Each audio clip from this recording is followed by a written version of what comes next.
Boa noite aos nossos irmãos do Centro Espírita Caminhando para Jesus, aos internautas que nos assistem, aos que estão sob tratamento, sejam todos bem-vindos para mais uma noite de estudo da doutrina consoladora.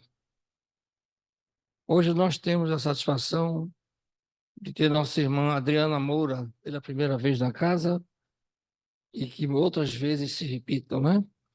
Ela vai trazer o tema sob o comando de Jesus. Ela é trabalhadora do Núcleo Espírita Alta de Souza. Esse tema vai versar sobre a riqueza do relacionamento de Deus, Criador Supremo, com as criaturas. A nossa comunhão com Ele pede confiança e submissão às suas leis. Essa interação requer discernimento entre saber e crer, entendendo Deus como amor e a imortalidade do Espírito como lei divina. Compreender que a vontade de Deus é soberana, sábia e justa para todos nós. É preciso ter resignação, alcançar o que seja necessidade e desejo, buscar os valores espirituais e não supervalorizar os bens materiais. Devemos conjugar o equilíbrio entre a providência divina e a busca do necessário para viver dignamente. Então, para iniciar os trabalhos da noite, eu pediria ao nosso irmão Taua para que faça a prece inicial.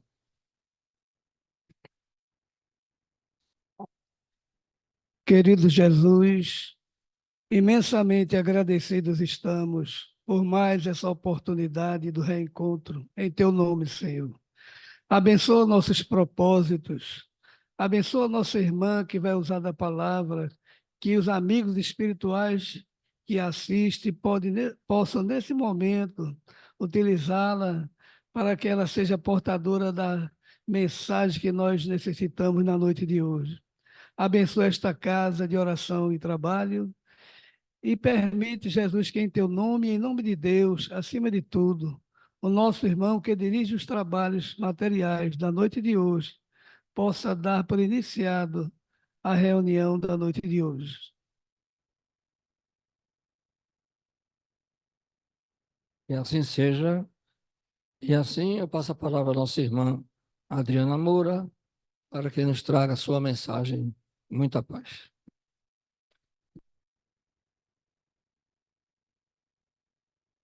Caríssimos irmãos, caríssimas irmãs, que a divina luz brilhe aos nossos olhos e que sejamos dignos e dignas de viver em paz.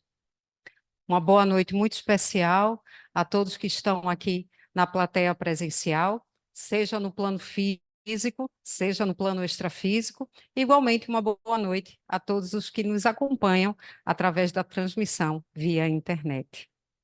Trago um abraço muito fraterno nesta minha primeira vinda, nesta oportunidade de trabalho que o amigo Rogério fez o contato, para que, de todos nós que fazemos o Núcleo Espírita Alta de Souza, a Casa de Alta de Souza, em Recife, que renova os votos de muito trabalho, de fé em Deus e de muita perseverança. A vida tem pedido a cada um de nós a certeza do perseverar. Cada um de nós já somos, cada um de nós, e tenhamos consciência disso, detentores e detentoras de uma quantidade de informação que pode gerar em todos nós o conhecimento necessário para mudarmos as nossas vidas. Só que, diante de tantos desafios, e os desafios são indispensáveis para a nossa jornada, conversaremos um pouquinho também sobre isso, é necessário que perseveremos. Mais do que informação, nós precisamos transformar o que já sabemos em conhecimento. E precisamos transformar a nossa crença, outro ponto que conversaremos um pouquinho nesta noite, em saber. E nessa jornada de transformações, precisamos perseverar. Senão os nossos propósitos, como mencionados na abertura e mencionados na prece inicial, serão apenas desejos. e como também conversaremos um pouco nesta noite, os desejos muito nos atrapalham e pouco contribuem para o atendimento das nossas necessidades. É por isso que nos renovamos em Cristo, no ideal espírita e na certeza de que juntos perseveraremos e venceremos, atendendo aos nossos bons propósitos. Que tenhamos uma noite de paz. Ouvem-me bem, que eu sou às vezes meio gasguita, aí dou trabalho no serviço de som, aí por isso que eu estou perguntando. Tá tudo certo, meu irmão? Qualquer coisa vai aí ajustando, viu? Ajustando. A ideia de uma conversa, ainda que uma conversa que na grande maioria das vezes se transforma num monólogo, como há de acontecer de praxe nas palestras de divulgação doutrinária. Mas que pelo menos conversemos através das energias, das sintonias e das nossas reflexões, que é isso que a mensagem do Cristo proporciona para cada um de nós. Tem algo que é muito característico, dentre muitas coisas características na nossa sociedade, e quando eu digo nossa sociedade, não necessariamente esse grupo de irmãos que aqui somos e estamos, porque nós fazemos parte de um grupo, de um todo, não numa perspectiva panteísta, não é essa a ideia. Mas nós somos parte de um grande todo e nós somos reflexo e também criação desse todo. Porque muitas vezes, quando nós, e aí fazendo esse recorte, né, para que reflitamos juntos, muitas vezes, quando nós falamos da sociedade, nós tendemos, equivocadamente, a nos afastar nesse papel de inserção do nosso comportamento e do nosso ser em sociedade. É bem verdade que nem todas as características que existem em sociedade necessariamente estão em nós. Mas aqui ou acolá, em algum ponto, nós refletimos o todo. E o todo social reflete quem também nós somos. Então, pode ser que em algum momento uma fala relacionada ao todo não nos caiba pertinente a nós mesmos individualmente, mas nós integramos esse todo. E, inclusive, se nós não nos pensamos como esse grupo coletivo todo, ainda que heterogêneo, mas um grupo, nós não conseguimos perseverar no propósito de evolução espiritual. Até porque a evolução não se dá de forma isolada, ilhada, insulada, individualizada egoisticamente. O trabalho de evolução é um trabalho desenvolvido por cada um de nós, mas que reflete e impacta no todo. Razão pela qual a minha fala inicial. Nós somos o todo, fazemos parte do todo e o todo nos compõe.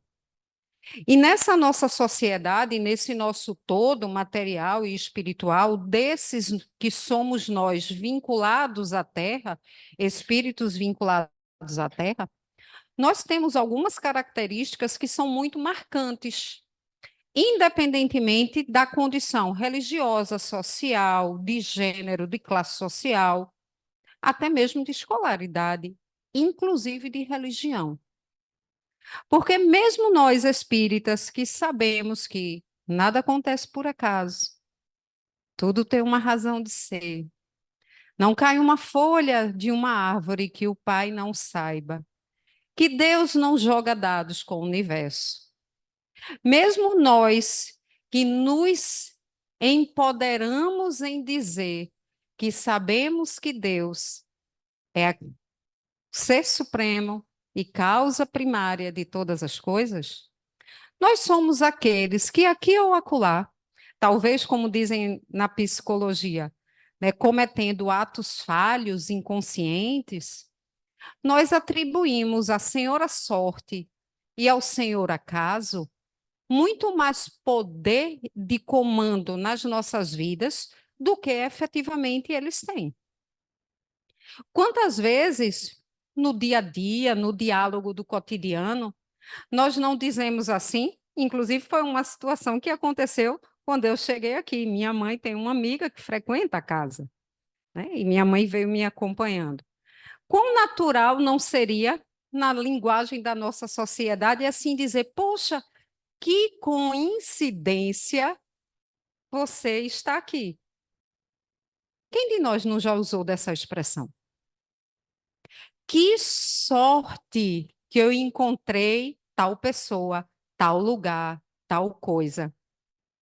Quem de nós ousaria dizer que não já usou dessa expressão? Que não atribuiu ao aleatório o poder de fazer ou desfazer situações de nossas vidas. Somos capazes, efetivamente, de dizer que nunca nos pegamos dizendo uma frase desse tipo? Podemos até dizer, não, mas isso é por força da expressão. Isso é um hábito de fala. Isso não tem grande relevância. Só que, como diz Jesus, muitas vezes na boca vem daquilo que está cheio o coração, ainda que inconscientemente. Porque, de fato, para nenhum de nós aqui, eu tenho plena consciência disso, não há nenhuma novidade, não é nenhuma descoberta extraordinária, não é nenhum elemento novo pensarmos, sabermos e ouvirmos que tudo na nossa vida e nós mesmos está sob o comando de Deus. É alguma novidade para nós? Não. A grande questão não é essa crença.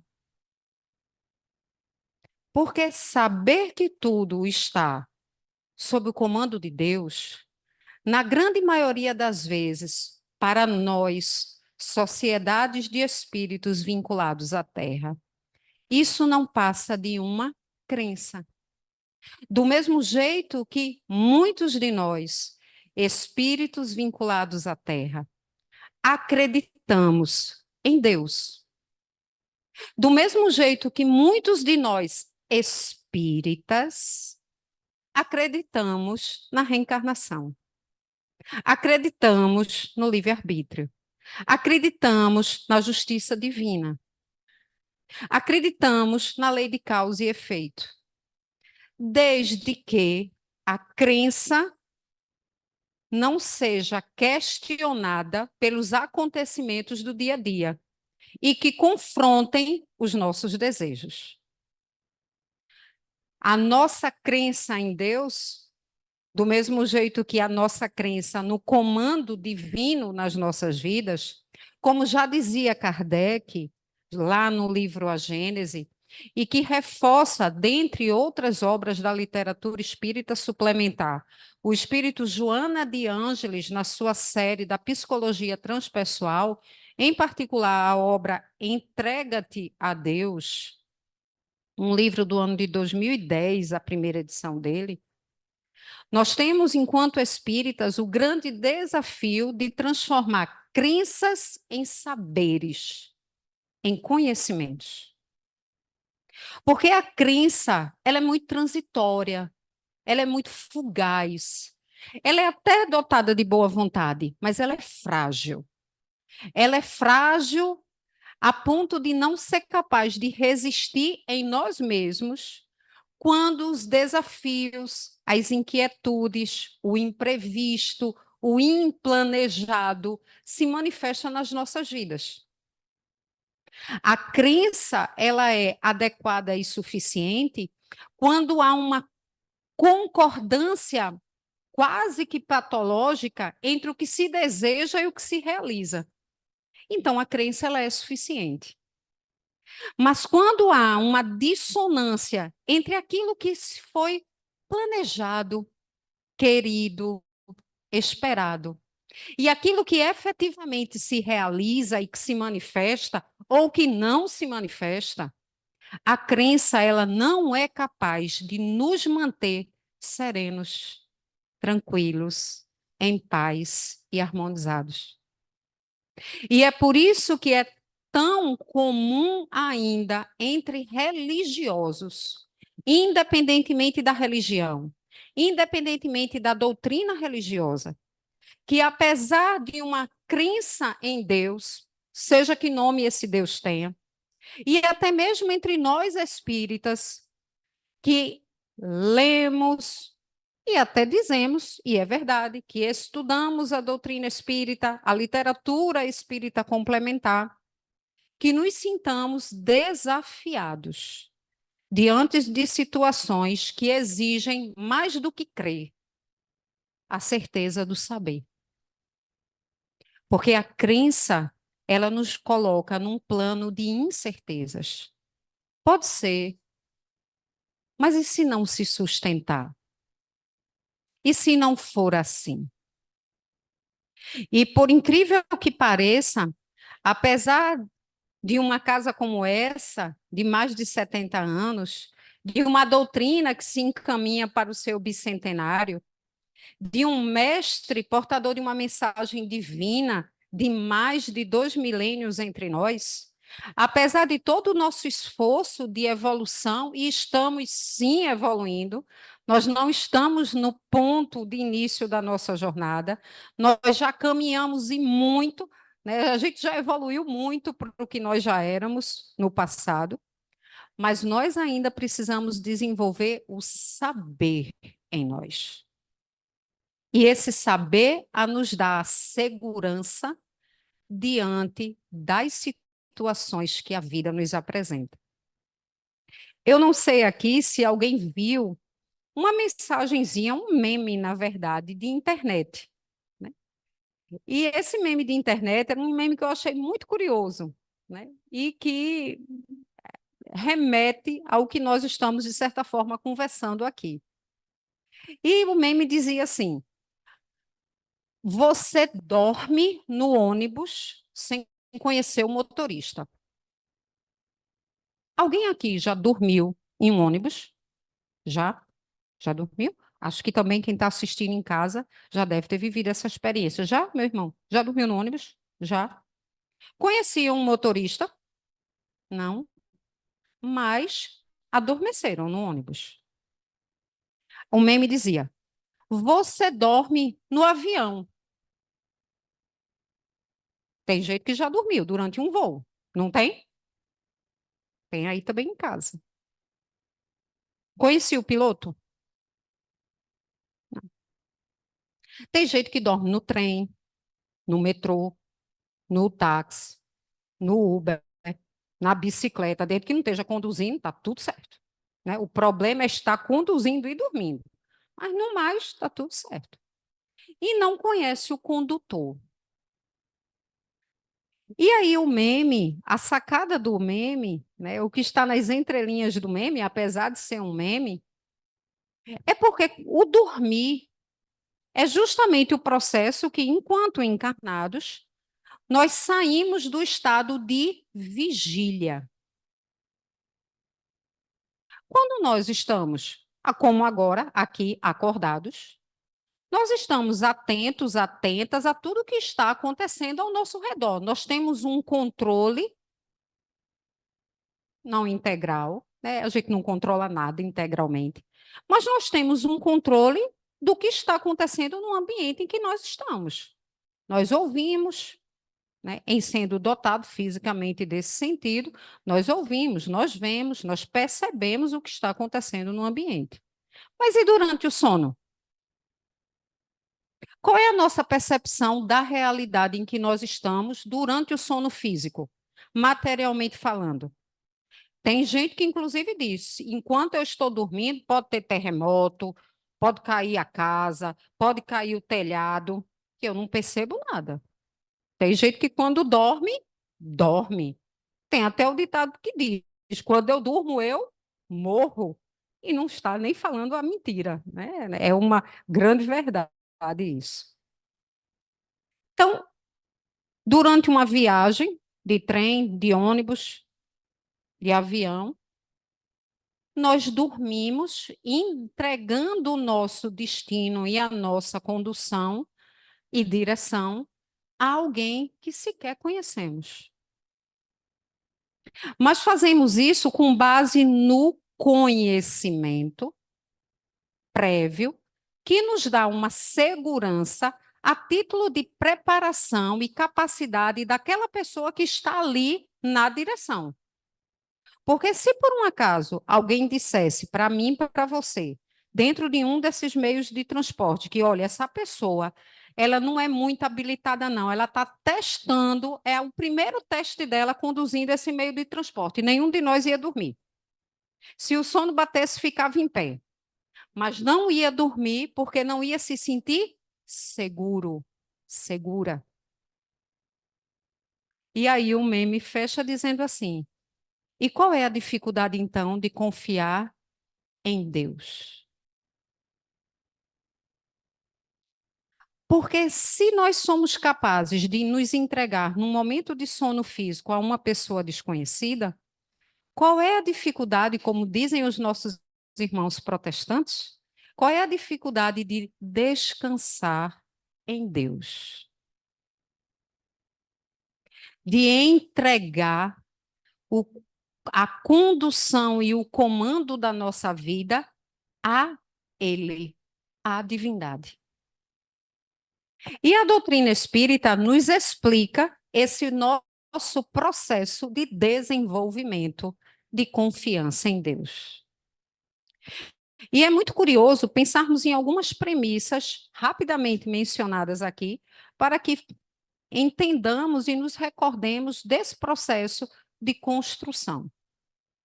Todos nós fomos criados simples e ignorantes, nós bem sabemos disso. Ninguém nasce amando. Nenhum de nós foi criado por Deus sabendo amar, confiar, ter esperança, esperançar, desenvolvendo livre-arbítrio. Todas essas capacidades, habilidades, virtudes, competências, elas são desenvolvidas por nós ao longo da nossa vida. Vida, não existência material, vida. Nós nascemos simples e ignorantes. E quando nós estamos no início dessa jornada, cujo fim, entre aspas, é o desenvolvimento na integralidade de todas essas virtudes e habilidades, esse amor a Deus, essa confiança em Deus, ela de fato não vai se dar nesse nível nosso. Isso é um fato. Porque se nós fôssemos capazes hoje de amar a Deus na integralidade e de confiar nele na integralidade, nós seríamos perfeitos. E nós não somos. Nós estamos em processo. Por que é importante nos recordarmos disso, como diz o Espírito Joana de Ângeles? Primeiro, para que não nos sintamos as criaturas mais fracassadas da existência do universo. Não é verdade. Há uma diferença muito grande em reconhecer as nossas limitações, fraquezas e necessidade de desenvolvimento, e todos nós temos, e nos entendermos como criaturas fracassadas. Porque isso gera um processo psicológico em nós que não nos ajuda a evoluir. A pior coisa que pode existir numa pessoa é ela desacreditar em si mesma, na sua capacidade de vivenciar situações, de vivenciar oportunidades e de superar desafios. E todos nós somos capazes. Os desafios acontecem não é por um fracasso. Os desafios acontecem porque eles são necessários para o nosso desenvolvimento, porque nós fomos criados simples e ignorantes. Qual é o aluno que lá matriculado no que na minha época era primeira série e hoje é segundo ano? Muito obrigada. Que tem que fazer sempre a conta de mais um menos um, né? Então, o que era na minha época primeira série, que hoje é segundo ano, se um aluno chega lá no hoje segundo ano, antiga primeira série, sabendo fazer contas de estatística, vai ser estranho, não vai? Porque não é que se espere que uma criança no segundo ano, antiga primeira série, saiba fazer cálculo a nível de estatística. Não é condizente. Ele vai estar lá nos desafios de somar, dividir, de poucos fatores, multiplicação de pequenos números. Ele está nesse nível de desafio. e que já vai ser um desafio muito grande para ele. À medida em que ele for avançando, os desafios vão se ajustando ao novo nível de moralização dele, de moralização instrucional. A nossa moralização é espiritual. É por isso que o nosso codificador, Allan Kardec, em sendo professor, pedagogo, dentre outras muitas habilidades, sempre faz a comparação na codificação espírita entre a evolução do espírito e a vida escolar. Porque ela é um exemplo muito adequado a esse processo de evolução nosso. Então, é importante reconhecermos, como nos lembra o espírito Joana de Ângeles, que sim, é uma condição típica nossa duvidar de Deus. E encaremos isso de frente. Reconheçamos e admitamos isso conosco mesmo. Mas não para dizer, poxa, eu sou a pior das criaturas porque sou assim. Não, porque é você, eu e mais um monte de gente vinculada à Terra que é desse jeito. Mas isso também não é para gerar acomodação. Do tipo, isso é uma condição minha. Não, isso é uma condição minha, mas nós sempre podemos e devemos ser mais. Mais desenvolvidos, mais moralizados. Então, ao ponto em que entendemos que essa condição de dúvida é uma condição ainda adequada e naturalizada ao nosso processo evolutivo, nós precisamos expandir o nosso nível de moralidade. Então, isso faz com que saiamos do ponto em que nós estamos, a força do estímulo do desenvolvimento, e não sob o peso do título de fracassados. É diferente. Isso motiva de uma maneira diferente. Isso nos estimula a viver de uma maneira diferente, como nos diz o espírito Joana de Ângeles. A partir desse momento da nossa criação simples e ignorantes, o pai, porque é o pai, é amoroso, é bondoso, é Deus, colocou, como todos nós sabemos, né, aquela programaçãozinha básica em cada um de nós, chamada lei moral gravada na consciência. E a partir daí, fez assim: começa, filho, começa, filha, a caminhar na vida. Mas quando as nossas crianças materiais começam a tentar levantar a cabeça, a tentar se sentar, a gente deixa que elas façam isso sem nenhum tipo de proteção? Não. E aí Deus colocou em todos nós algo que vai nos acompanhar por bastante tempo, chamado instinto. Um outro grande mal compreendido dos espíritos vinculados à Terra. É curioso como as pessoas dizem assim: menino, tu viu o que fulano fez? Normalmente ele fez uma coisa terrível. Visto que fulano fez, o quê? Fulano tem um instinto, né? Porque normalmente nós falamos sobre o instinto numa perspectiva pejorativa, como se fosse uma coisa ruim. E não é. E não é. O instinto são os mecanismos de defesa que Deus coloca para que nos protejamos de nós mesmos. Os instintos conservam a nossa incolumidade física enquanto encarnados e nos preservam a condição de vida e de vida digna e saudável. Os instintos fazem com que nós tenhamos limites. E a gente é do jeito que é? Imagina a gente sem instinto. Está tudo dominando o mundo na perspectiva mais medonha possível. Porque os instintos fazem com que nós sejamos receosos de algo que possa trazer um dano severo à nossa vida.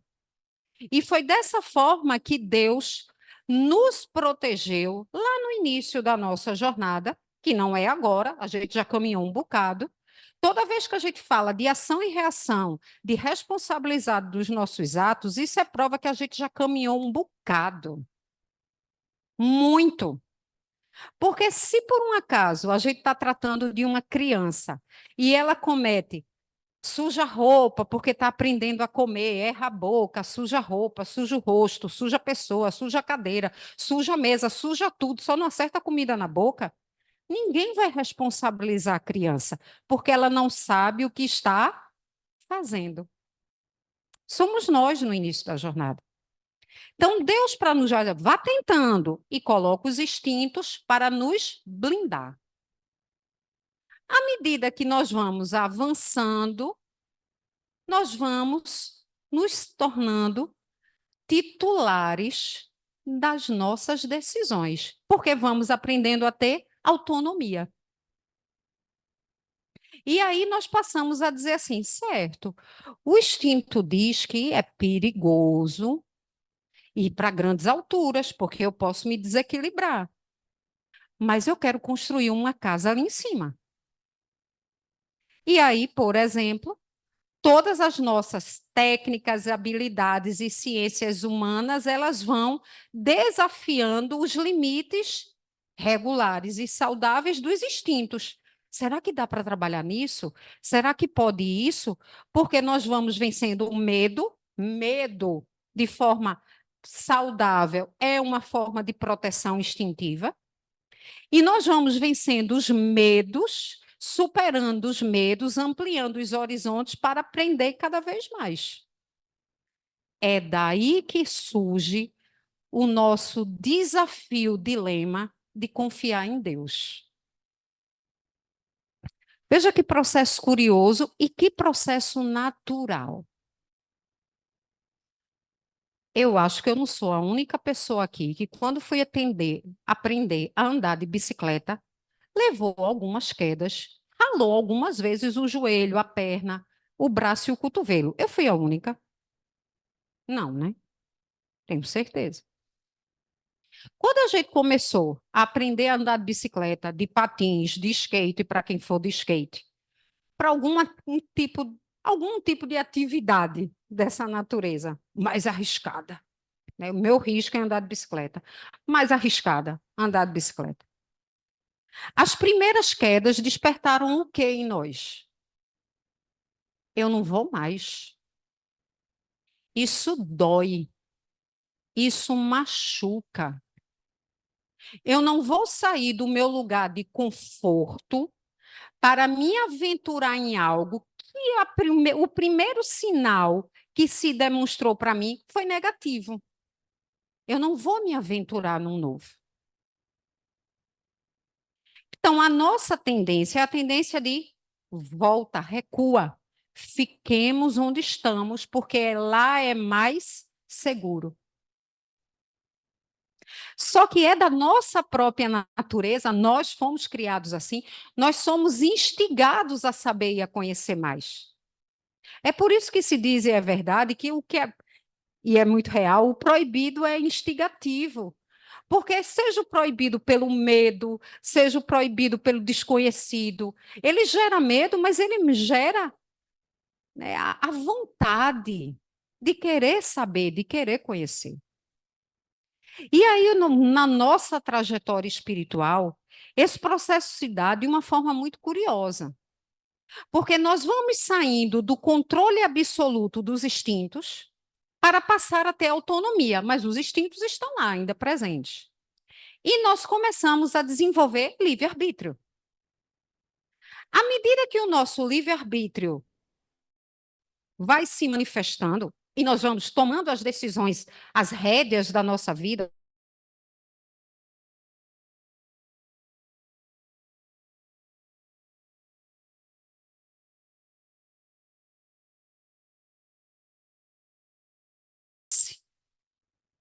porque nós, espiritualmente falando, estávamos acostumados por séculos a sermos guiados pelos instintos, sem tomar decisões na nossa vida.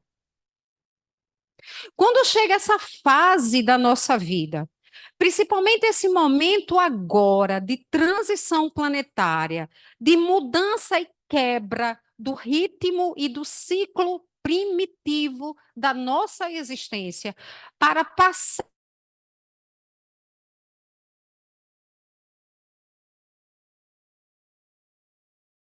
o mundo de provas e expiações é o último tipo de habitação planetária característica dos mundos primitivos. Está lá em um Evangelho segundo o Espiritismo, isso está lá em um livro dos Espíritos, também está na Gênese. É o último dos mundos. E o que é que a gente mais ouve falar e que não começou agora? Não começou nos anos 2000. A gente já cansou de ouvir e precisa ouvir muito mais para não apenas saber, tornar conhecimento isso em nós, que nós estamos em transição planetária. Para que a Terra deixe de ser um planeta de provas e expiações e passe a ser um mundo de... Assim, eu pensei que o povo não sabia para onde queria ir.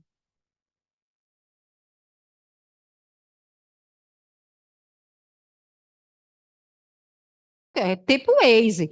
Quero ir para o centro espírita caminhando para Jesus. Bota no Waze, mas tem que saber qual é o destino. Né? Então, a gente quer ir para um mundo de regeneração. Quer transformar isso aqui num mundo de regeneração. Isso é uma mudança abissal. É muito curioso quando a gente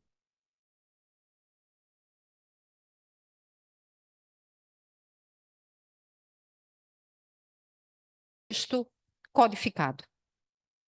Quando a gente vai ver lá em um Evangelho segundo o Espiritismo e no Livro dos Espíritos, mas que vai falar sobre a categoria de planetas, né, e de mundos habitados, e que diz qual é a característica de um planeta de prova e expiação? O mal predominando sobre o bem. Confere? Mais ou menos, né? Não é 100% verdade, mas essa é a impressão que a gente tem. E no mundo de regeneração, qual é a característica? O bem predomina sobre o mal. Quem não quer viver nesse mundo? Eu quero. Rogério? Todo mundo quer. A grande questão é que essa mudança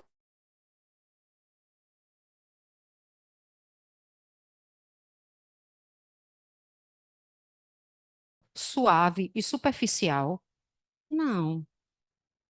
E uma das maiores provas disso, isso foi numa palestra de um amigo muito querido, conhecido de todos, Frederico Menezes, que ele dizendo uma vez, ele fez a maior prova que nós ainda somos habitantes de um mundo de provas e expiações por mérito, é que quando alguém pisa no nosso pé, qual é a nossa reação inicial, quase refletida? Vem logo uma fala capacitista, né? Você é cego, é?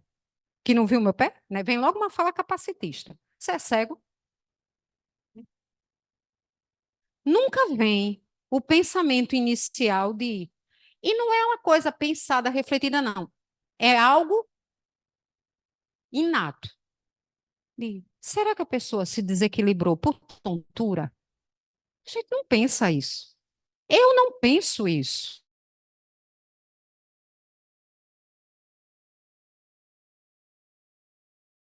Estamos num local onde quem predomina é o mal. As nossas suspeitas sempre tenderão para avaliar o mal.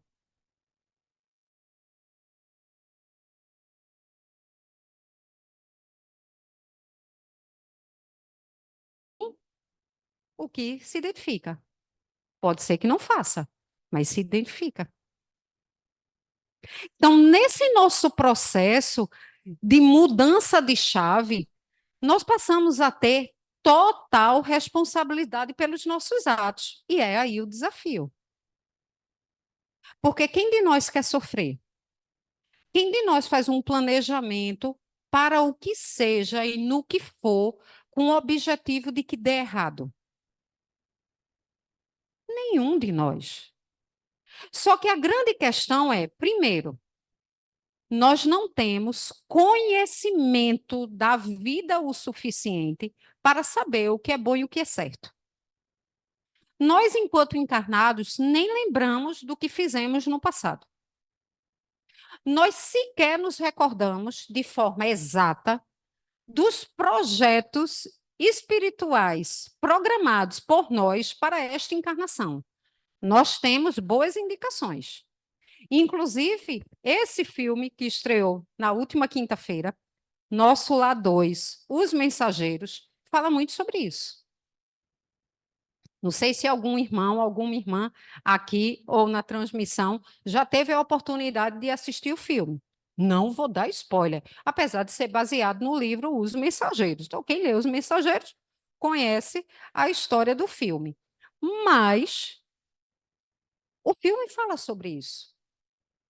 Quando a gente está lá para voltar, vendo o tempo da transição planetária passar, eu vou, eu faço, deixo comigo, eu aconteço, vou morar no centro, toda a campanha, não vou perder uma sopa, eu vou fazer tudo, vou estar no passo, no livro, na biblioteca, trabalhar ajudando no som, na divulgação, eu vou estar em tudo, eu varro, eu limpo o ventilador, eu faço de tudo.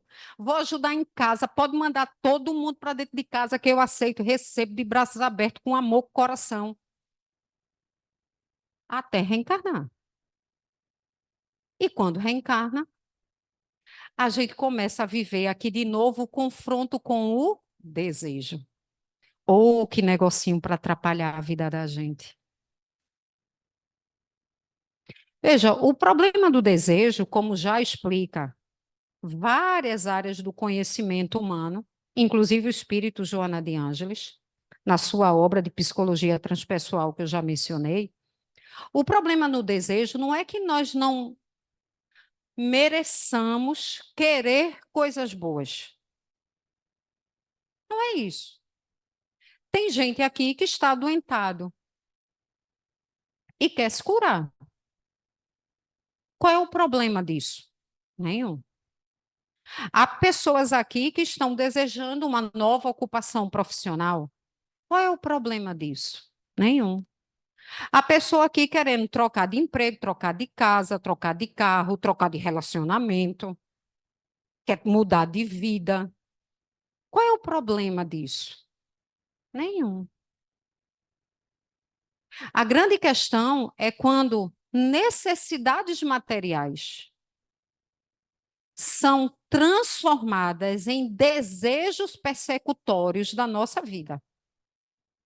Essa é a grande dificuldade. É aquela como no popular muitas vezes diz assim, faz qualquer coisa, né? Tem até um ditado rude, sem ser profano, mas diz assim, vende até a mãe para conseguir tal coisa. Isso é a dominação do desejo. E esse é, muitas vezes, o caminho pelo qual nós nos perdemos nesse aprendizado da confiança do comando divino. Porque, do mesmo jeito que adultos responsáveis, diante de uma criança, que ela quer se divertir, para ela é uma diversão, é uma descoberta, colocando o dedo na tomada elétrica, e um adulto responsável faz, saia daí. Eu nunca vi uma criança sair sem chorar. Porque ela quer o desejo da descoberta. Porque ela não sabe o mal que aquilo causará a ela. Deus faz a mesma coisa conosco. Então, muitas vezes, as nossas escolhas, confundindo necessidades, todos nós não dá. Eu já procurei, nessas minhas andanças nas casas espíritas, eu já procurei alguma casa espírita que desse passe em boleto. Já procurei, achei não, meus irmãos. Se eu achasse, eu divulgaria. Fique tranquilo. No dia que eu achar, eu divulgo. Mas eu não achei. Só tem um jeito de pagar boleto. Trabalhando para ganhar dinheiro. Só tem um jeito. Passe, descobri essa casa ainda não. Se alguém souber, viu, por gentileza, né, meu contato está com o Rogério, ajude ali, divulgue, né, para, né, fraternidade, né, vínculos de fraternidade. As coisas boas a gente tem que compartilhar, mas eu não achei. Então, a gente precisa de dinheiro. Principalmente num país como o nosso, onde o CEP que nós nascemos, a nossa renda e fatores que efetivamente não deveriam contribuir, determinam o tipo de vida, melhor ou pior, dignamente a ser vivida. Infelizmente. Nós precisamos de dinheiro. Problema nenhum trabalhar para ter dinheiro. Trabalhar para viver dignamente. Aquele outro postzinho da internet, eu não quero nada. Eu só quero ter dinheiro para pagar minhas contas, fazer minha feira. Todo mundo já viu esse post, com certeza. Pagar minhas feiras, ter o meu lazer. Porque só lazer barato, quer dizer, não é nem barato. Porque, né, assim, né, uma aguinha de coco não está tão barata assim na praia, né? Então, assim, não é nem tão barato. Mas a gente precisa de dinheiro. Esta casa precisa de recursos financeiros. Porque Jesus multiplicou pão e peixe, mas tinha que ter pão e peixe inicial para Jesus multiplicar. E aqui no nosso caso, alguém tem que doar. Alguém precisa comprar. Precisa ter dinheiro. Como é que mantém a energia? Como é que mantém a internet? Como é que tem os equipamentos?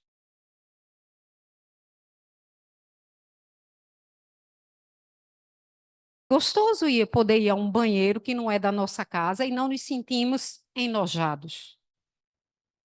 Para tudo isso precisa de recurso. Para comprar o detergente.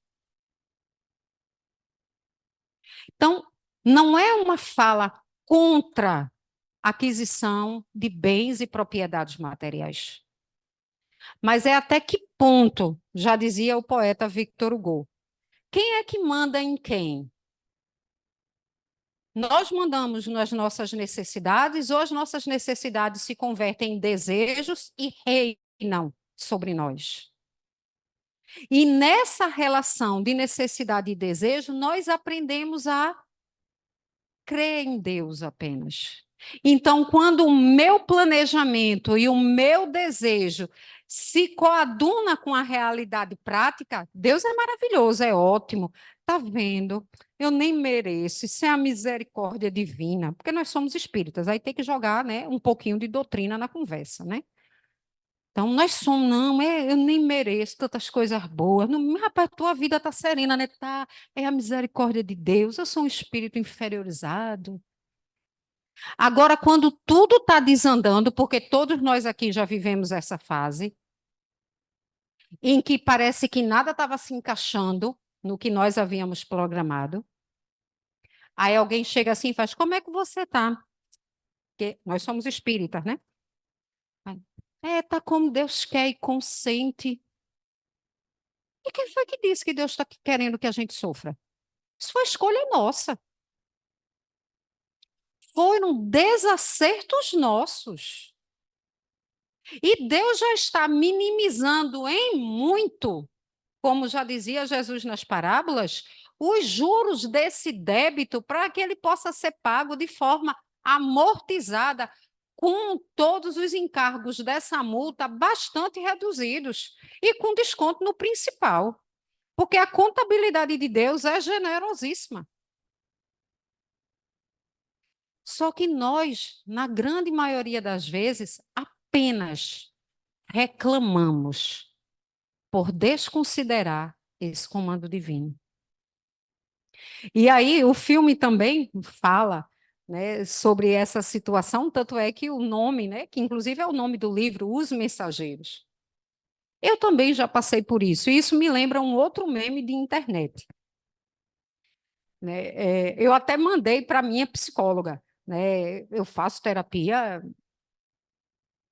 problema nenhum em fazer terapia, né? Porque tem gente que acha isso uma vergonha. Não é vergonha, não. Vergonha é a gente não buscar os meios de evoluir. E o fato de ser espírita, de ser religioso, não impede nenhuma forma de nenhum tipo de ajuda. A gente tem que buscar sempre estar bem e viver melhor.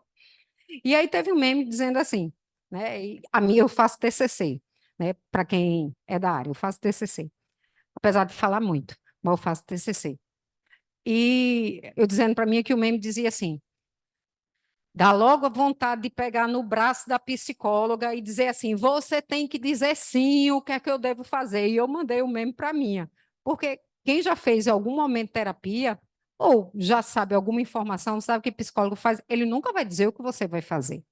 Ele vai dizer assim, você avaliou os lados positivos e negativos? Colocou numa balança, porque eu digo, vocês têm aula, né? Para dizer, porque a entonação de voz é igualzinha, que é para não dar nenhuma para dar neutralidade na fala, né? Não parecer que está mais inclinado para um lado e para o outro. Aí eu mandei o meme para minha psicóloga, né? Ela tá com vontade de pegar meu braço e dizer para eu fazer. Eu fiz, já pensei tantas vezes em lhe dizer, diz logo o que é para eu fazer.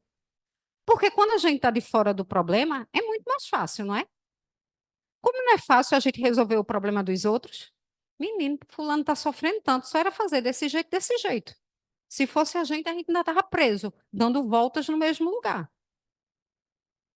Deus, e não é comparação, mas Deus faz de forma mais ampliada e mais incisiva do que as psicólogas e os psicólogos. Primeiro, lei gravada na consciência. A gente sabe. Se a gente parar, refletir, meditar, a resposta vem. Porque a gente sabe o que é para fazer. Sabemos. Sabemos. Mas tem os desejos. Aí Deus se utiliza o quê? Como diz no filme, dos mensageiros. Oh, os mensageiros, como são generosos.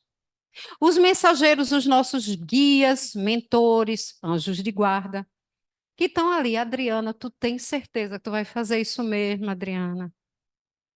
Minha amiga, pense direitinho. Você vai por esse caminho de novo, criatura. Já reflita, tá vendo ou não que tá tudo complicado? Para que vai fazer isso? E às vezes outros mensageiros, os mensageiros mesmo, os benfeitores espirituais, que se apiedam de nós, porque já viveram essa fase de vida que nós estamos vivendo, e vem, deixa eu ajudar, deixa eu estender a mão, deixa eu vibrar, deixa eu emitir boas reflexões para que ajude a discernir efetivamente. E muitas vezes somos nós, nas nossas próprias inquietações, que somos mensageiros de Deus uns para os outros. Quantas vezes não é da nossa boca que alguém ouve alguma coisa e que às vezes nem diz nada para nós, mas aquilo faz o diferencial para a vida de alguém? Quantas vezes é só a nossa escuta respeitosa, a escuta ativa, tão falada hoje, que faz diferença na vida de alguém? Além da ação das mais diversas formas, dos mais diversos mecanismos. Qualquer pessoa aqui que já teve a oportunidade de usar de palavra, seja numa sala de aula de evangelização infantil, de mocidade, em grupo de estudo, em evangelho no lar, no próprio lar, sabe que muitas vezes, quando se acaba um trabalho de divulgação doutrinária, sempre vai chegar alguém e vai dizer assim: você falou para mim. Você falou do meu problema. Você parece que conhecia o que eu estava vivenciando e falou para mim. Não é mérito meu. Não é mérito de quem fala. É Deus mostrando o amor dele na sua vida. Mostrando que nenhum de nós jamais está sozinho e afastado do amor dele, e que se utiliza de qualquer criatura, de qualquer instrumento, até mesmo de um instrumento tão falho quanto eu, para mandar uma mensagem que alguém precisa ouvir. Não tem a ver com perfeição de quem fala, tem a ver com misericórdia divina de quem precisa ouvir alguma coisa. Então, que nós tenhamos essa consciência de que nós precisamos desenvolver cada vez mais, fortalecer cada vez mais essa percepção de conhecimento de que Deus comanda a nossa vida para que nós tenhamos tranquilidade de viver. Essa é a nossa oportunidade e um mecanismo extremamente eficaz de sermos serenos na vida, confiando em Deus. Mas sabendo também, porque a vida nos pede ação, que nós também somos instrumentos de Deus para a vida das outras pessoas. Nós somos aqueles que recebemos, mas nós também temos o compromisso de dar. Tem uma outra historinha de internet, para me despedir nesta noite, que dizia que um homem muito religioso, lá na Índia, dizia que Deus sempre dizia para ele o que é que ele deveria fazer. Se manifestava, os deuses hindus se manifestavam para ele, sempre dizia para ele o que ele deveria fazer. Um dia a vila dele foi atacada, vamos assim dizer, visitada por uma manada de elefantes. E os elefantes, quando eles se põem num caminho, eles efetivamente não são desviados, nem desviam. Eles vão, e é o famoso, quem quiser que saia na frente, porque eu sou maior. E a casa daquele homem ficava na reta do caminho da manada. E todo mundo dizia para ele: saia daí, que a manada está vindo, saia daí, que a manada está vindo. E ele saiu, não. Shiva não mandou, Lakshmi não mandou, os deuses hindus, saio não. Deus não mandou, não saio.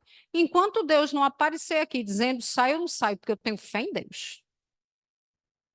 E todo mundo saia, saia, saia, saia. Ele, não, eu tenho fé em Deus.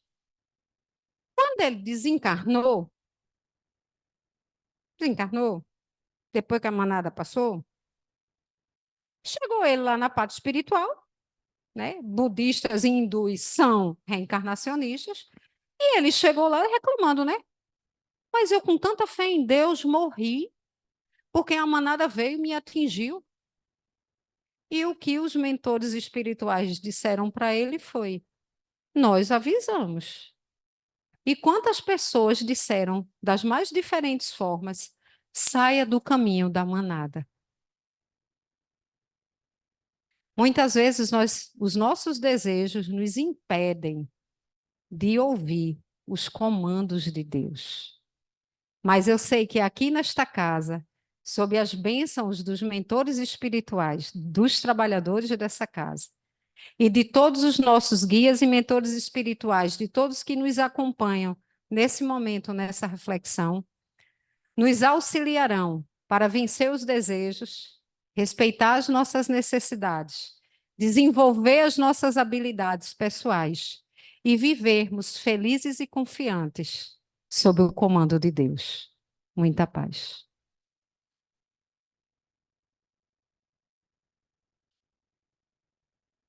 Obrigado, Adriana, pela bela mensagem de muita reflexão, para que possamos internalizar a presença de Jesus em nós. Como ela bem falou, saber, crer. Para crer, temos que ter fé. Eu costumo dizer, ninguém vê o Wi-Fi, mas ele está aí. Ninguém vê o átomo, mas a bomba está aí e os equipamentos médicos, à luz do uso do átomo, também estão aí funcionando. Então, por que não acreditar em Deus e em Jesus? Então, é motivo de muita reflexão para que deixemos Ele sob o comando, não que entreguemos tudo a Ele, não é cruzar os braços, mas é confiar no comando dele. Então, para encerrar os trabalhos da noite, com a nossa gratidão à nossa irmã Adriana, com um convite sempre em aberto para a sua presença de outras feitas, vamos fazer a prece de agradecimento. Deus amado, misericordioso, a palavra que nos surge é gratidão. Gratidão por uma noite de luz, de brilho, de ensinamentos, de aprendizados, que nos remete à reflexão da grandeza do Pai e do Mestre Jesus, que está sob o comando do globo terrestre e, consequentemente, sobre nós também. Que possamos absorver todas essas palavras com bom entendimento, para que possamos pôr em prática a fé em Jesus e que Ele habite agora e sempre em nossos corações. Muita paz. E assim, pediria aos que estão sob tratamento que permaneçam harmonizados, em silêncio, para serem beneficiados com o passe. Muita paz, uma boa noite.